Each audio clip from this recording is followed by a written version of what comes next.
तो student welcome to YouTube study. आज की इस वीडियो में यूपी बोर्ड क्लास 12 के बच्चों के लिए इंग्लिश से लॉन्ग टाइप क्वेश्चन लेकर आए हैं। बहुत सारे बच्चों का कमेंट आ रहा था कि सर लॉन्ग टाइप क्वेश्चन जरूर लाइए, क्योंकि देखिए बोर्ड एग्जाम में लॉन्ग टाइप क्वेश्चन 7 नंबर का आता है। एक प्रश्न करना होता है, एक क्वेश्चन और 7 नंबर का होता है। तो काफी इंपॉर्टेंट वीडियो है। वीडियो तुरंत लाइक कर दीजिए, चैनल पर नए तो सब्सक्राइब करके बेल आइकन प्रेस करके रखिए ताकि डेली आपको यहां से वीडियो सबसे पहले देखने को मिले।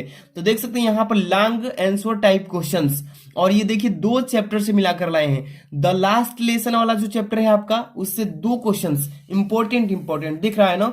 इसके बाद अब अगला चैप्टर जो है लोस्ट स्प्रिंग, उससे भी 2 क्वेश्चन बताएंगे। तो ये वीडियो काफी इंपॉर्टेंट है, समझ लीजिए। अगर आप पेपर देने वाले हैं, एक एक क्वेश्चन आप लोगों के लिए काफी इंपॉर्टेंट सेलेक्ट करके अच्छे से टाइम देकर के इसको लिखा गया है। तो समझिए, इसको पूरा अंत तक देखते रहिएगा। चलिए देखिए, class 12 English long answer type question, इसको बोलते हैं दीर्घ उत्तरीय प्रश्न। क्या बोलते हैं? लॉन्ग आंसर टाइप का क्वेश्चन का मतलब दीर्घ उत्तरीय प्रश्न। जो बड़े बड़े क्वेश्चन होते हैं पेपर में, बस एक करना होता है 7 नंबर का। देखिए फर्स्ट नंबर जो क्वेश्चन लिया गया है आपका, देखिए द लास्ट लेसन वाला चैप्टर से, ठीक है। क्या लिखा है कि what was the scene inside the class when Franz, यहां पे लिखा है रीच्ड टू द स्कूल। कह रहा है इसमें कि देखिए जब फ्रांस स्कूल पहुंचा तो कक्षा के अंदर क्या दृश्य था, मतलब क्या देखने को मिला। तो देखिए यहां पर इसका आंसर लिखना है आपको कि when Franz reached to the school, जब फ्रांस ने स्कूल पहुंचा, जब फ्रांस ने क्या किया, स्कूल पहुंचा, he found everything so still as Sunday. तो वह देखा कि क्या था, रविवार था। जब वह स्कूल पहुंचा तो उसने पाया कि कल क्या था, रविवार था, जैसा सब कुछ स्थिर था, मतलब सब कुछ बंद था। स्कूल वगैरह जो भी चीजें थी, संस्था बंद थी। अब देखिए थ्रो, इसके बाद थ्रो द विंडो, खिड़की के पास गया, खिड़की से ही सा हिज क्लासमेट्स, वह अपने सहपाठियों को देखा, ऑलरेडी इन देयर प्लेस, वो मतलब कि पहले से ही वह अपने स्थान पर थे, ठीक है। And M Hamel was walking up and down with terrible iron ruler under his arm. इसके बाद देखिए, और एम हैमिल मतलब भयानक बोलते हैं, क्या बोलते हैं, भयानक। एम हैमिल भयानक लोहे के शासक को अपनी बाहों में लिए हुए अपने ऊपर नीचे चल रहा था। क्या कर रहा था, ऊपर नीचे चल रहा था। अप एंड डाउन मतलब ऊपर नीचे। अब इसके बाद ही सा हिज टीचर्स, ही सा हिज टीचर, वह अपने अध्यापक को देखा। M Hamel wearing his beautiful green coat. इसके बाद ही saw the village people sitting quietly on the back. अब इसके बाद benches including old Hauser the farmer, mayor the farmer, post master and several other. इसके बाद देखिए यहां से आपको मैं बता रहा हूं, ही सा हिज टीचर, वह अपने अध्यापक को देखा। अब वह अपने अध्यापक को, उसको क्या किया, देखा। M Hamel wearing his beautiful green coat, M Hamel अपना सुंदर हरा सा कोट पहने हुए, मतलब कि पोस्ट मास्टर और कई, मतलब पहने हुए उन्होंने देखा। गांव के कई लोग बंधे हाउस, यहाँ पे देखिए हाउसर है ना, हाउसर पूर्व हमापौर किसान पोस्ट मास्टर, यहाँ पर देखिए पोस्ट मास्टर और कई अन्य लोगों सहित पीछे की बेंचों पर चुपचाप बैठे थे, ठीक है। तो इतना का आंसर यहाँ पे बता देंगे। इस प्रश्न को अच्छे से तैयार कर लेना, इसको अच्छे से रिवीजन करेंगे, एक बार 2 बार पढ़ेंगे तो याद हो जाएगा, और बोर्ड एग्जाम में आपको सीधे सीधे फायदा मिलेगा 7 नंबर का।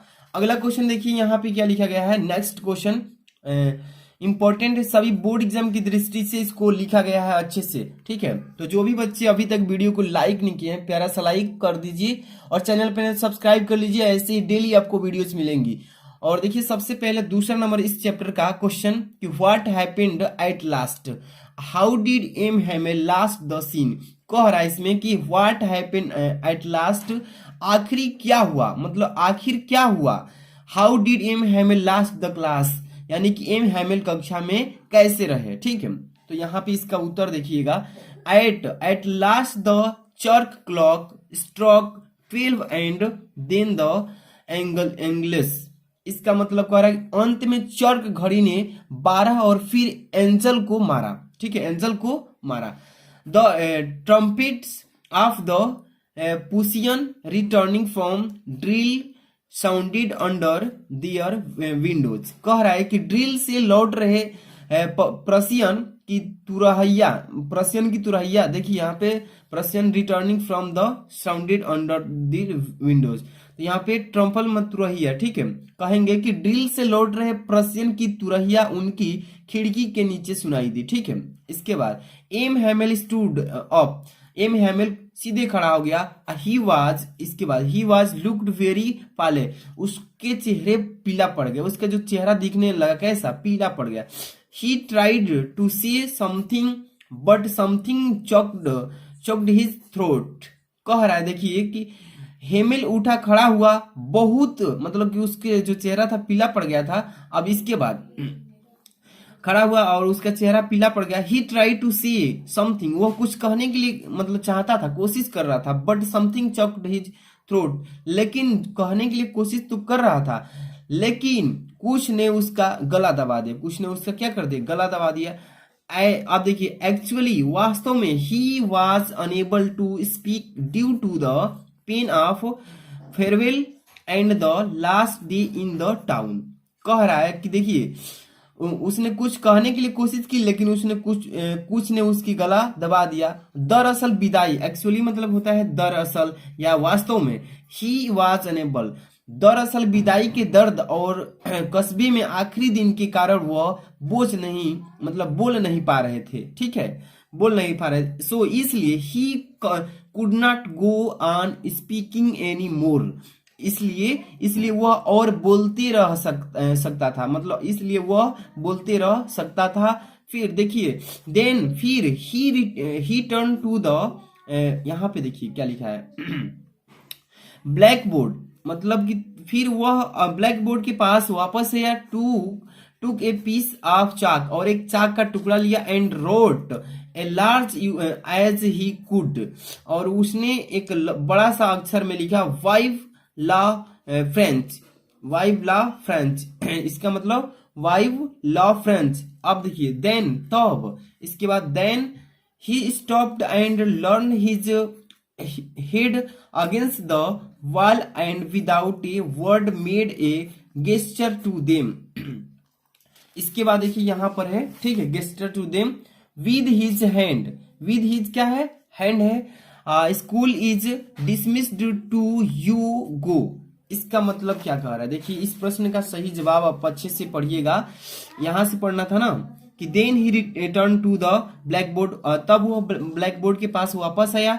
टूक ए पीस ऑफ चाक, और चाक का एक टुकड़ा लिया। एंड रोट मतलब लिख डाला। लार्ज एक बड़ा सा, एज ही कुड जितना लिख सकता था, वाइव ला फ्रेंच। देन मतलब फिर, ही स्टॉप्ड तब वो रोका। And leaned his head against the wall, और अपना जो, और एक शब्द के बिना अपने हाथ से उन्हें एक इशारा किया। अब देखिए इशारा किया। एंड और तब जाकर के स्कूल की मतलब खारिज कर दिया, मतलब स्कूल से खारिज कर दिया गया था, तुम जा सकते हो। और उसको बोल दिया गया कि तुम डिसमिस कर दिए गए, खारिज कर दिए गए, और तुम यहाँ से जा सकते हो। ये था 2 चैप्टर का, मतलब कि ये द लास्ट लेसन वाला का एक क्वेश्चन ये रहा, और ये क्वेश्चन जो है दूसरा नंबर ये रहा। दोनों को अच्छे से तैयार कर लेना। अब अगला चैप्टर जो है आपका देख सकते हैं लॉस्ट स्प्रिंग। देखिए द लास्ट स्प्रिंग वाला चैप्टर से लॉस्ट स्प्रिंग वाला चैप्टर को 2 क्वेश्चन ही बताएंगे, काफी इंपॉर्टेंट है। देखिए क्वेश्चन नंबर फर्स्ट इस चैप्टर का है, क्या लिखा गया है कि हु वाज साहेब, साहेब कौन थे। What was the plight that compelled him to wonder in the streets of Delhi from rag picking. यहाँ पे क्या बोल रहा है, सवाल कह रहा है क्वेश्चन कि साहेब कौन थे, वो कौन सी दुर्दशा थी जिसने उसे कूड़ा बीनने के लिए दिल्ली की सड़कों पर भटकने के लिए मजबूर कर दिया। ये प्रश्न पूछा जा रहा है बोर्ड एग्जाम में, काफी बार ये इस क्वेश्चन को पूछा भी गया। VIP क्वेश्चन है, इसको अच्छे से तैयार कर लेना। क्या बोल रहा है, हुआ साहेब, साहेब कौन थे। What was the plight that compelled him to wonder in the street of Delhi from for rag picking. कह रहा है कि वह कौन सी दुर्दशा थी जिसने उसे कूड़ा बीनने के लिए दिल्ली की सड़कों पर भटकने के लिए मजबूर कर दिया। तो ये प्रश्न बोर्ड एग्जाम में पूछा जाएगा इस बार। देखिए और हाफ ईयरली एग्जाम में भी पूछा गया था, इसको अच्छे से तैयार कर लेना। देखिए इसका आंसर इस तरीके से कि Saheb who belong to the family of rag pickers watch a young boy wandering in the street of Delhi with his friends. क्या कह रहा है कि देखिए, कूड़ा बीनने वालों के परिवार से ताल्लुक रखने वाला साहिब एक छोटा सा बालक था। क्या था? छोटा सा बालक था।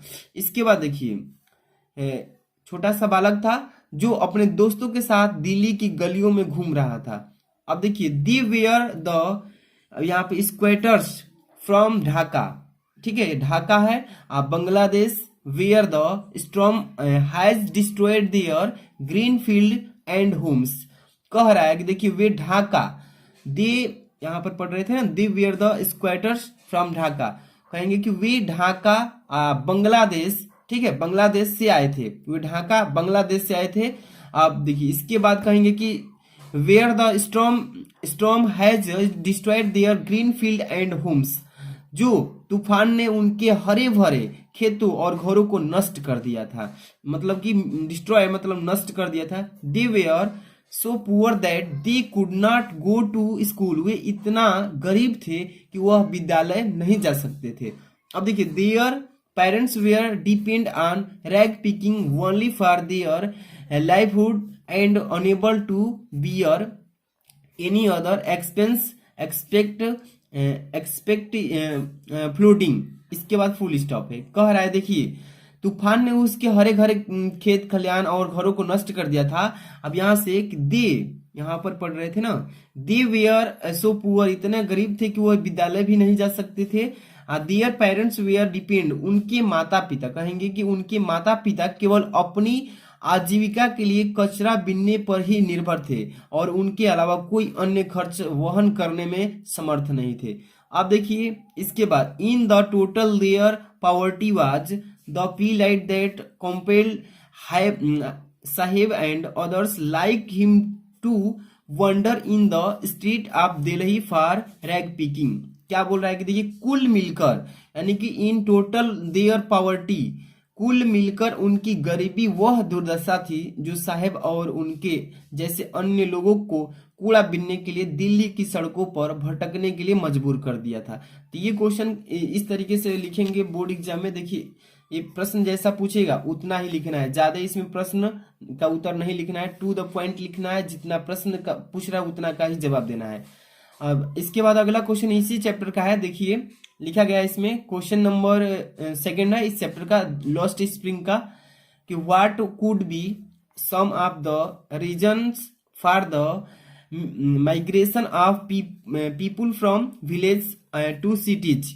क्या बोल रहा है प्रश्न में, ध्यान समझिए कि गांवों से शहरों की ओर लोगों के प्रवास के कुछ कारण क्या हो सकते हैं, ठीक है ना, क्या हो सकते हैं प्रवास के कुछ कारण बताइए। तो यहाँ पे देखिए, इसका जवाब आपको कुछ लिखे आंसर में, अच्छे से इसको तैयार कर लेना है। देखिए, some of the reasons for the migration of people from village to cities could be. कह रहा है कि देखिए कि कुछ गांवों से, मतलब जहां पर गांव और शहर के लोग थे, प्रवासी बोले जाता है जहां के निवासी होते हैं, प्रवासी थे, उनके कुछ कारण इस प्रकार हो सकते हैं। फर्स्ट नंबर देखिए कि फॉर बेटर लाइफ स्टाइल, यानी कि बेहतरीन जीवन शैली के लिए, एक बेहतरीन जीवन शैली के लिए। दूसरा, फॉर अर्निंग मोर लाइवहुड, यानी कि अधिक आजीविका कमाने के लिए, अधिक आजीविका कमाने के लिए। तीसरा है फॉर बेटर फैसिलिटीज, यानी कि देखिए बेहतरीन सुविधाओं के लिए, फैसिलिटीज मतलब होता है सुविधाएं, ठीक है। 4 नंबर फॉर एजुकेशन, शिक्षा के लिए, फॉर एजुकेशन मतलब शिक्षा के लिए। 5 number for change of profession, profession मतलब होता है व्यवसाय या व्यवसाय के लिए परिवर्तन, ठीक है, या परिवर्तन के लिए व्यवसाय की आवश्यकता है। तो ये जितने भी क्वेश्चंस मैंने बताया है इस वीडियो में, 2 चैप्टर्स के, एक तो है द लास्ट लेसन वाला, एक है द लॉस्ट स्प्रिंग। इन दोनों चैप्टर से 4 क्वेश्चन बताए हैं। इसको अच्छे से तैयार कर लीजिए। इसका पीडीएफ चाहिए तो सबसे पहले वीडियो को लाइक शेयर कर देना दूसरों बच्चों में, और चैनल पर सब्सक्राइब कर लीजिए। आपको टेलीग्राम का लिंक मिलेगा डिस्क्रिप्शन में, जाकर चेक कीजिए, वहीं पे आपको सेंड कर देंगे और वहां से आप ले सकते हैं। मिलते हैं नेक्स्ट वीडियो में। Thanks for watching.